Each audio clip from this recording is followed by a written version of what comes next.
안녕하세요. 찰리브라입니다.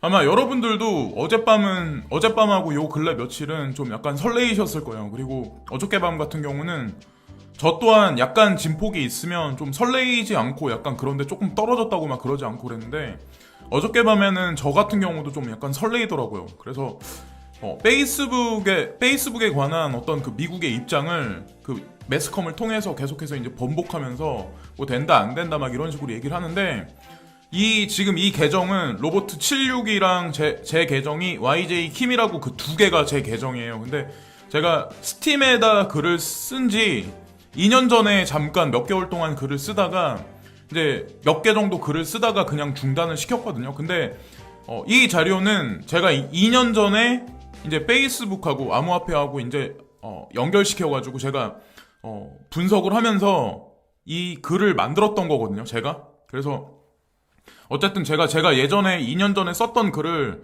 앞으로는 영상에서 조금씩 이제 말씀도 드릴 거고 링크도 걸어놔서 여러분들이 암호화폐에 관해서 조금 더 디테일한 어떤 이해력 그리고 다른 산업과 지금 국가 간의 어떤 그런 거하고 연관해서 보시는데 조금 더 객관적으로 조금 더 감정이입하고 희망회로에 덧붙이는 논리가 아마 쓸 수 있는 그런 어떤 글이 될 수 있지 않을까라는 생각을 하거든요. 이거 어디까지나 이제 제 개인적인 생각이 많이 들어간 글이긴 하긴 하지만 어쨌건 페이스북 얘기가 요 근래에 되게 리브라 코인하고 되게 많이 나오잖아요. 그래서 저는 어쨌건 2년 전에 이 글을 썼는데 제목부터 이제 말씀을 드리면 페이스북의 비트코인을 필두로 한 전자결제 생태계 조성은 이미 진행 중이었다. 그들이 그리는 마지막 그림은 무엇인가? 라는 그 제목인데 제가 이제 여기 보면은 저커버그가 여기 나오는데 뭔 소리? 제가 이제 읽어볼게요. 페이스북이 무슨 금융업에 진출하냐 말도 안 된다고 하실 분들이 대다수일 것이다.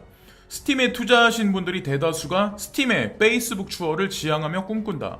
그러나 현실적으로 내가 보기에는 페이스북은 페이스북이고 스팀은 스팀일 뿐이다. 맹렬한 스팀 추종론자는 나를 욕할 수도 있다. 허나 나는 감정에 치우치지 않는 투자자이다. 2011년도부터 페이스북 크레딧으로 가상화폐계에 도전에 들어간다. 물론 지금과 같은 블록체인은 아니다.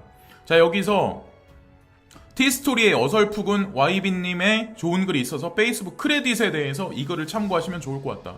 그래서 제가 링크를 걸어 드릴게요. 그래서 여러분들이 아마 암호화폐하고 지금 보면 그 페이스북하고 어떤 연관관계가 있고 앞으로 어떤 세상이 펼쳐질 거에 관해서 좀 더 구체적으로 아마 아실 수 있을 것 같아요. 그래서 페이스북 크레딧은 2013년도 서비스 종결을 알리지만 지난 수년간의 노하우는 이미 기업 내에 흡수되어 또 다른 서비스를 준비 중이다.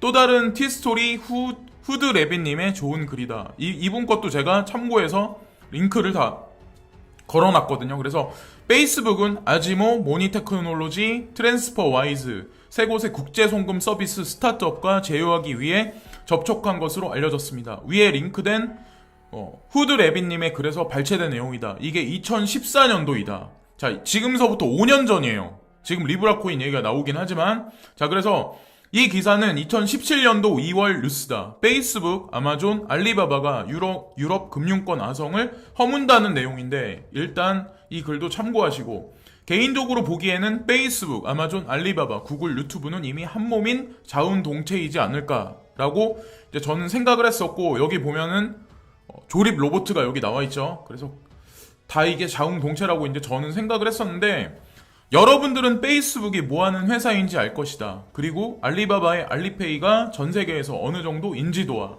사용자가 있는지도 알 것이며 여기에 공용 전자상거래 업체인 아마존도 익히 알 것이며 대다수의 스팀 유저가 사용 중일 것이다.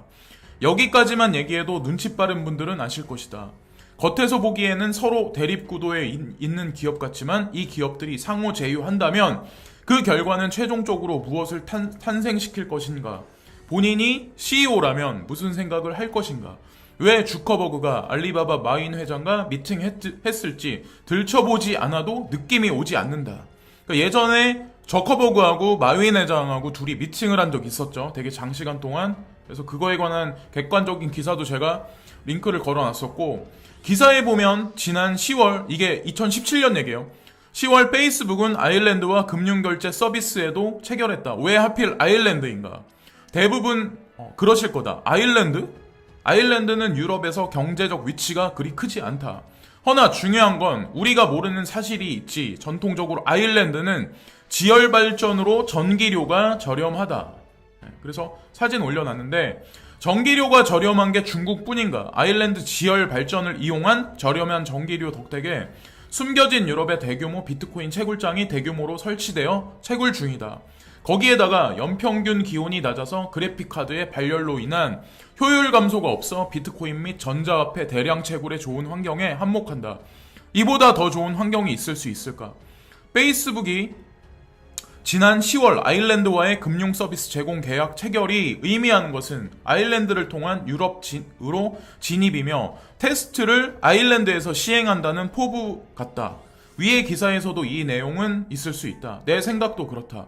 아일랜드 자체 내에서도 비트코인 채굴이 대규모로 진행 중이므로 사용할 수 있는 인프라가 룩셈부르크나 독일 못지 않을 것 같다.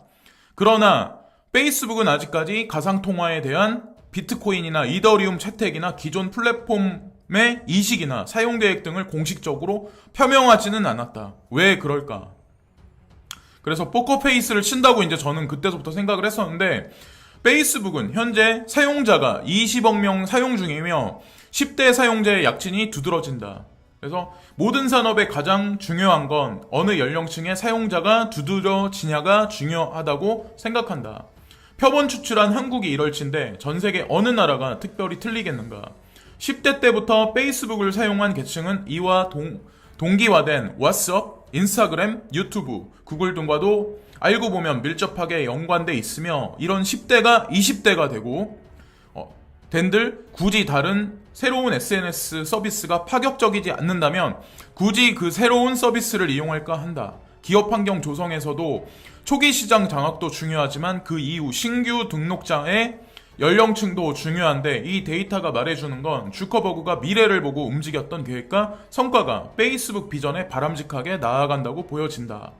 단기적으로 현실의 세계에서도 국가의 기업의 그리고 그 기업의 생산자와 소비자의 평균 연령이 높으면 이는 종국에는 극단적으로 말해서 퇴배와 소멸로 이루어질 수밖에 없다. 자, 그렇다면 왜 페이스북은 가상화폐에 대한 입장을 구체적으로 드러내지 않는가에 대한 대답을 하기 위해서 위의 글들을 지금까지 써왔다. 그 이유는 내가 생각하기에 페이스북의 미래 비전 핵심인 AR, 증강현실과 VR, 가상현실의 서비스 준비가 아직 제대로 되지 않아서인 것 같다. 그래서 지금 열심히 준비 중이다. 어떤 그런 의미에서 이걸 올렸는데 현재 모바일폰의 개인의 증강현실 구현이나 가상현실은 아직 시기상조이지만 만약에 증강현실과 가상현실의 구현이 페이스북 서비스에 구현된다면 이렇게 될 것이다.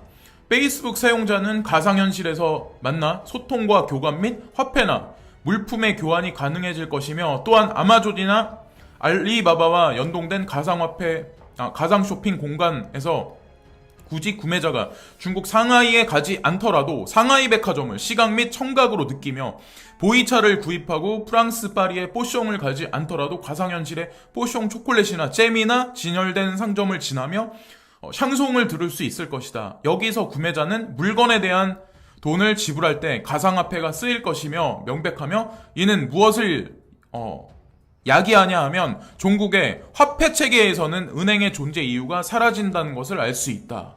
그래서 제가 알리바바에서도 보면 AR이나 아니면은 뭐 VR에 관해서 그쪽에서도 개발을 하고 있거든요. 페이스북뿐만 아니라. 그래서 이것도 마찬가지로 제가 사진을 걸어놨었고 내가 마지막으로 얘기하고 싶은 거는 페이스북의 현재 사진과 영상 및 문자 서비스는 결국 비중이 미미해질 것이며 AR과 VR 서비스를 구현하기 위한 교두보 확보와 기초 정도라고 보는 게 좋을 것 같다. 호랑이는 사냥감이 포커스 안에 들어와도 커다란 송곳니와 발톱을 드러낼 필요가 없다. 송곳니와 발톱을 드러낼 때는 사냥감의 급소에 한 번의 급습으로 송곳니를 사냥감 정맥에 꽂을 수 있는 거리에 있을 때이지 않을까. 예고 없이 극적인 사냥을 하는 게 모든 면에서 좀 더 큰 사냥감을 잡을 수 있지 않을까. 그렇다고 스팀을 무시한 건 아니다. 다시 말하지만 스팀은 스팀이고 페이스북은 페이스북이다. 스팀에 투자하신 투자자는 너무 스팀을 맹신할 필요도 없으며 현실적인 객관적인 시각으로 견지하며 스팀을 즐기는 게 바람직하다고 생각된다. 참고로 난 카톡, 트위터, 슬랙, 텔레그램, 페이스북 5개의 SNS를 사용하는데 요즘은 거짓 뉴스를 찾을 때 스팀잇을 주로 즐겨본다. 나를 아시는 분들은 이 사실을 이미 알고 계실 거다. 이유는 대중에게 전달된 뉴스에 개인의 의견을 제시해 포스팅해 주므로 난 다각도로 뉴스를 해석할 수 있다. 끝으로 스팀도 10대 신규 가입자를 스팀 안에 보다 많이 유도하고 케어해야 장기적인 레이스에서 자신이 가진 본질적 비전을 펼칠 수 있지 않을까 조심스레 예견해 본다. 스팀의 작년에 고가에 물리신 많은 분들 좋은 소식이 분명히 올 거다. 애증의 스팀을 넘어 애증으로 서로를 안아줄 스팀 환경이 조성되기를 진정히 기원한다. 시장의 영원한 1등도 꼴찌도 없다. 특히나 이 업계에서는. 그래서 제가 지금까지 제가 예전에 2년 전에 쓴 글에 관해서 이제 읽어드리고 말씀을 드렸는데 여기 중간에 보면 객관적인 사실을 근거로 한 뉴스나 칼럼들이나 정보 자료 조사한 링크들이 많이 걸려 있어요. 그래서 밑에다 이 영상이 올라가면 밑에다 링크를 제가 걸어 둘 테니까 그 링크를 들어가셔가지고 도대체 무슨 생각들을 하나, 그리고 이 암호화폐에 투자하는 게 비전이 있나 없나에 관해서 납득하실 만한 자료를 찾아보시고, 납득하시는 분들은 그냥 믿으시고 끝까지 가시면 되고, 납득 못 하시는 분들은 그냥 중간에서 그냥 손절하시고 어느 정도 이득을 보셨으면 그냥 나가시는 게 낫지 않을까라고 판단해요. 저는 지금 약간의 상승이 있는 게 이게 사실 연말에 가서 얼마까지 오를지 모르겠지만 진짜 제가 보는 관점은 앞으로 몇 년 동안을 저는 바라보고 있거든요. 그리고 저도 제 자산 가지고 있는 거 몇 푼 되진 않지만 그거를 2016년도 초반부터 해가지고 좀 지금까지 계속 보면서 이제 계속 질질 끌고 왔는데, 어쨌건 모든 초기 시장 진입자분들 그리고 물려 계신 분들 많은 분들 꼭 강력하게 홀딩하셔가지고, 아니면 중간에 크게 진폭이 있게 상승을 하면 분명히 꺼질 수도 있으니까 중간중간에 매매 패턴은 분명히 유지를 하시면서 잘 이렇게 이 업계에 계속 머물러 계시면 제가 봤을 때는 은퇴도 남들보다 조금 더 빠르게 하시고 그나마 조금 더 나은 생활을 하지 않을까라는 생각을 합니다. 그래서 지금까지 이런저런 말씀을 드렸는데 한번 2년 전에 쓴 글이긴 한데 그래도 지금 현재 페이스북이 어떻게 진행되나 하고 같이 한번 이렇게 연결고리를 한번 맞춰보시면 재미나는 어떤 그림이 더 나오지 않을까라는 생각을 해요. 지금까지 찰리 브라운이었고요. 구독과 좋아요 부탁드리고 오늘도 즐거운 하루들 되시고요. 또 다른 영상에서는 제가 요 근래 업계에 있는 어떤 그 뉴스나 여러 가지 것들을 믹스해서 다시 한번 영상을 올려드리겠습니다. 감사합니다. 항상 감사합니다.